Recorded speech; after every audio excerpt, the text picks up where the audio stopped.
ये question RRB NTPC graduate level 2026 में पूछा गया था। दो संख्याओं का महत्तम समपवर्तक पहली संख्या का 1/5वां और दूसरी संख्या का 1/3 है।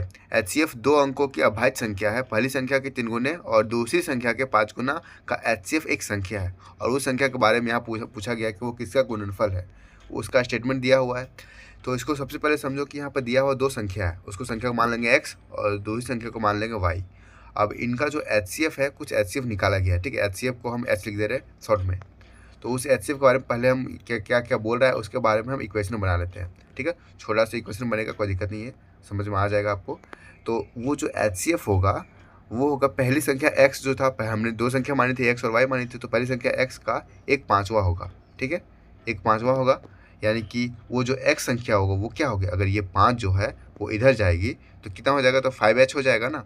जैसे कि यहाँ पर 5h बराबर यहाँ पर x, ठीक है। ये हो जाएगा क्लियर। अब यहाँ दूसरी संख्या के बारे में बोला गया है। दूसरी संख्या क्या है, 1/3 है। जो एचसीएफ के बारे में फिर से एचसीएफ के बारे में ही बात किया जा रहा है कि एचसीएफ जो होगा वो दूसरी संख्या का 1/3 है, उसका 1/3 है। तो ये 3 अगर जो है फिर से उधर जाएगा, h से मल्टीप्लाई हो जाएगा, तो y बराबर 3h हो जाएगा। 3h बराबर y लिख सकते हैं इसको।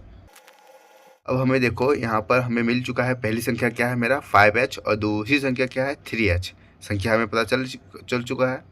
तो क्या बोला, पहली संख्या का 3 गुना, यानी कि इसका 3 गुना जो है ना, पहली संख्या इसका 3 गुना, यानी कि कितना हो जाएगा, इसमें अगर 3 का मल्टीप्लाई करेंगे हम कितना हो जाएगा, तो 15h हो जाएगा, ठीक है। तो 15h लिखते हैं हम, तो 15h। और क्या बोला है, दूसरी संख्या का 5 गुना, यानी कि इसका जो है 5 गुना करना पड़ेगा। तो इसका 5 गुना करेंगे कितना हो जाएगा, तो ये भी 15h हो जाएगा। तो 15h, ये भी 15h होगा। अब बोला क्या है कि इनका जो 5 गुने का एचसीएफ, अब इन दोनों का एचसीएफ, यहाँ जो संख्या दिया हुआ है इन दोनों का एचसीएफ जो होगा वो क्या होगा, वो संख्या क्या होगा, तो इन दोनों का एचसीएफ क्या होगा, तो 15h ही होगा।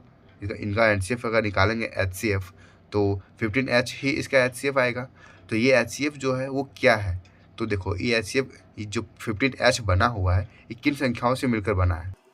इसको अगर हम तोड़ेंगे तो क्या हो जाएगा, 3 गुना 5 गुना h, ये संख्या में टूटेगा ये।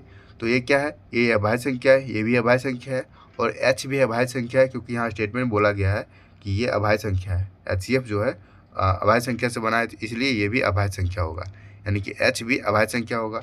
यानी कि 3 अभाज्य संख्या, यानी कि हमारा जो ऑप्शन नंबर 2 है 3 अभाज्य संख्याओं का गुणनफल है ये, ठीक है। ये सही हो जाएगा। Thank you.